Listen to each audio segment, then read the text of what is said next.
కాబట్టి కుబేరుడు అప్పు తీర్చేద్దాం, మళ్ళీ మనం శ్రీవైకుంఠాన్ని చేరుకుందాం ఉంది. అంటే ఆయన అన్నాడు, ఇక్కడ అప్పు తీర్చి వైకుంఠాన్ని చేరుకోవడం పెద్ద విషయం కాదు లక్ష్మి, కానీ ఇది కలియుగం. ఈ కలియుగంలో ఒక లక్షణం ఉంటుంది, అది పాపమని తెలుసు. ఆ పాపము చేస్తే దుఃఖం వస్తుంది దాని ఫలితంగా అని తెలుసు.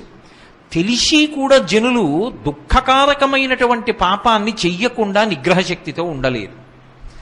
ఎందుకు ఉండలేరు అంటే దానికి కారణం కలిపురుషుడే.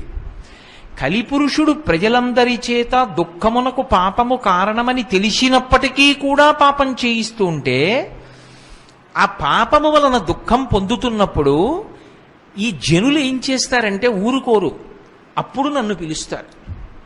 వాళ్ళు పాపం చేసినప్పుడు పర్వాలేదులే ఏదో చెప్పారు కానీ అంతకని చేయకుండా ఉంటామని చేసేస్తారు, అప్పుడు నేను అక్కర్లేదు.